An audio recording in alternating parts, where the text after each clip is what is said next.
I always thought Japan was a poor country. I know that sounds crazy now, but hear me out. Growing up, I saw images of tiny apartments, people sleeping in capsule hotels, and workers cramming into packed trains like sardines. I thought, wow, these people must be struggling. But when I actually went to Japan and discovered the truth, my mind was completely blown. What I found was the total opposite of poverty. And by the end of this video, you'll see Japan in a completely different light. Let me explain where my confusion came from.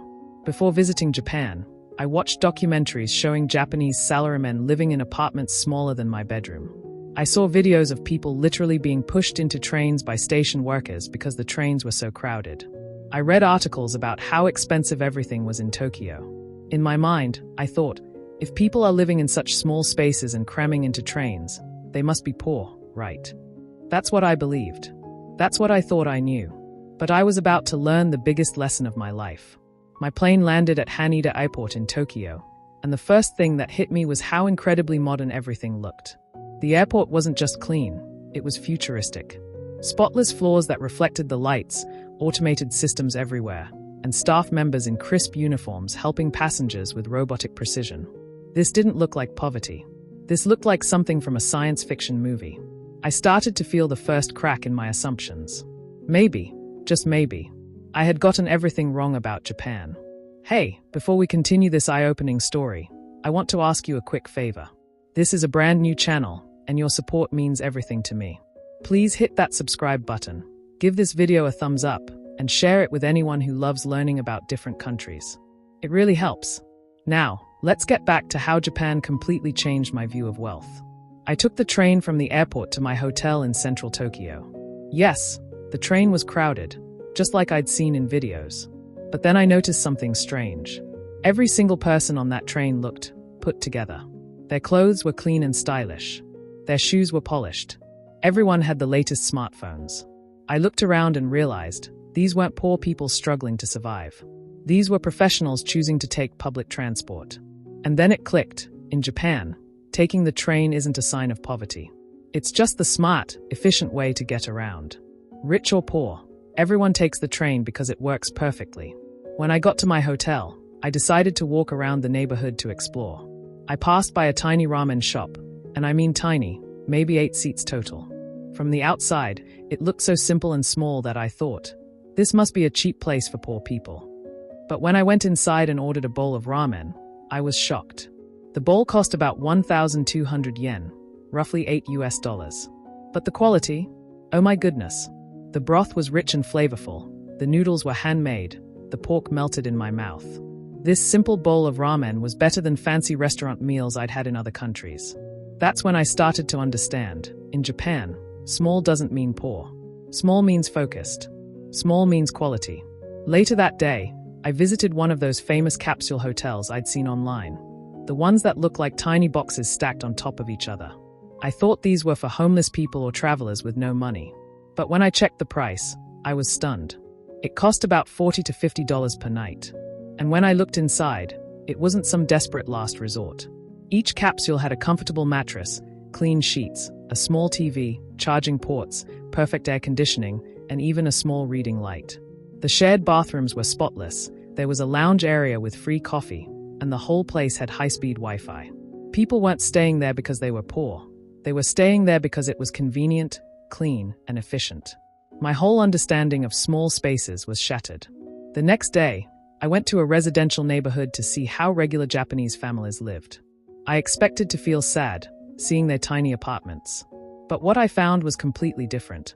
Yes, the apartments were small by American standards, maybe 500 to 600 square feet for a family. But inside, everything was beautifully organized. Every inch of space was used intelligently. They had clever storage solutions, multipurpose furniture, and everything was spotlessly clean and well-maintained.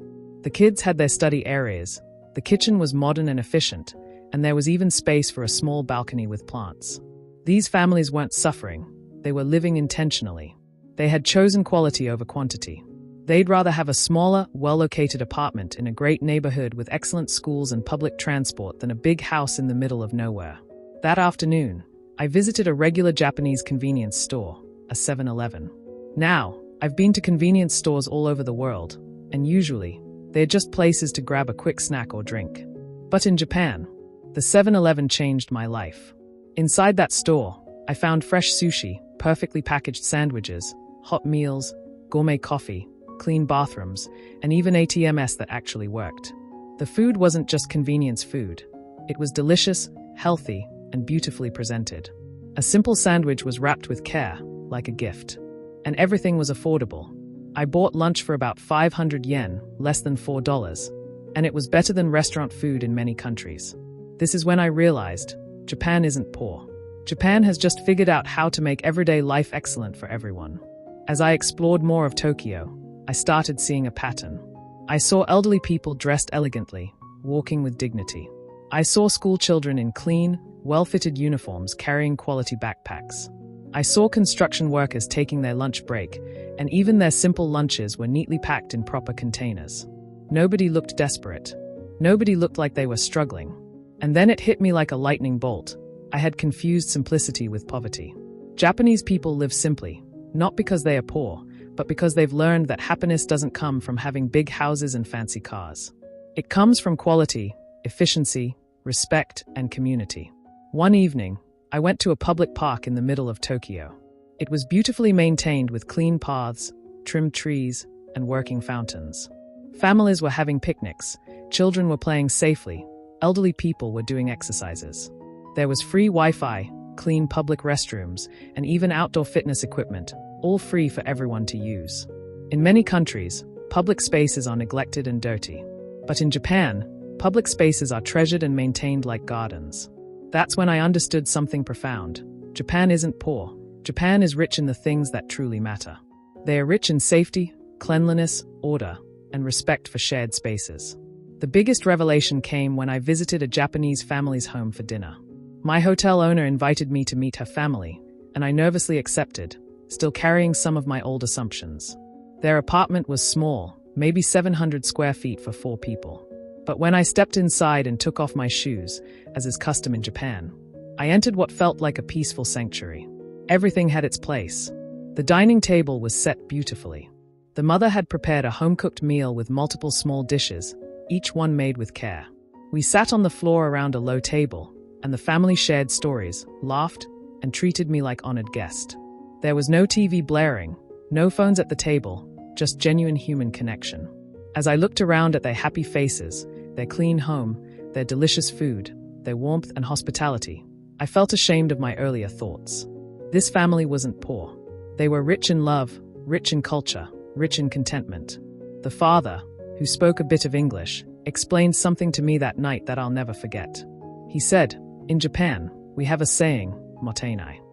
It means don't waste, appreciate what you have, and use things fully. We don't need big houses or fancy cars to be happy.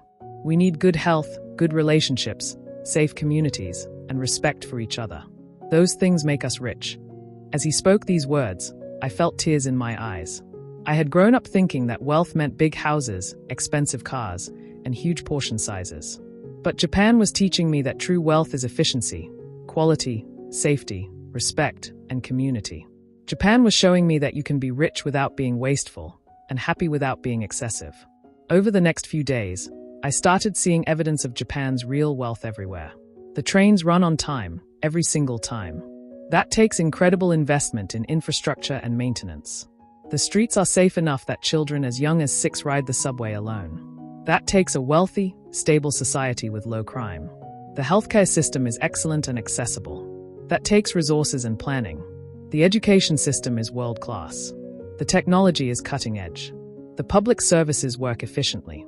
All of this requires massive wealth, but it's wealth that's shared among everyone, not just concentrated in the hands of a few. I realized that I had been looking at Japan through the wrong lens. I had judged their small apartments and crowded trains using my own culture's definition of success, big spaces and private cars. But Japan operates on different values. They value community over individualism, quality over quantity, efficiency over waste, and long-term sustainability over short-term comfort. Their small apartments are located in safe, clean neighborhoods with excellent schools, parks, and public transport. Their crowded trains run perfectly on time and connect the entire country efficiently. They are not poor, they've just organized their society differently, and honestly, better in many ways. On my last night in Tokyo, I stood in the Shibuya district watching the neon lights illuminate the streets, watching thousands of well-dressed people going about their evenings, watching the perfect synchronization of one of the world's most advanced cities, and I laughed at myself. How could I have ever thought Japan was poor? This country has the third largest economy in the world. They are leaders in technology, automotive manufacturing, robotics, and innovation. They have one of the highest life expectancies on Earth. Their citizens enjoy excellent healthcare, education, and public services. Their cities are clean, safe, and efficient. By almost every meaningful measure, Japan is incredibly wealthy. They just express that wealth differently than I expected. So here's what I discovered. Japan isn't poor, not even close. What I mistook for poverty was actually intentional simplicity, efficiency, and a completely different understanding of what makes life good. They've built a society where wealth is measured not by how much space you occupy or how big your car is, but by the quality of your daily life, the safety of your community, the efficiency of your systems, and the respect people show each other. If that's poverty, then sign me up, because honestly, Japan showed me that they might be richer than most of us, rich in the ways that actually matter. They taught me that true wealth isn't about having more. It's about wasting less, appreciating more, and building a society that works for everyone. That's how I discovered that my assumptions about Japan were completely backward. Have you ever visited a place that completely changed your perspective? Let me know in the comments. And don't forget, hit that subscribe button, like this video, and share it with someone who needs to hear this message. Until next time, keep traveling, keep learning, and keep questioning your assumptions about the world. See you in the next video.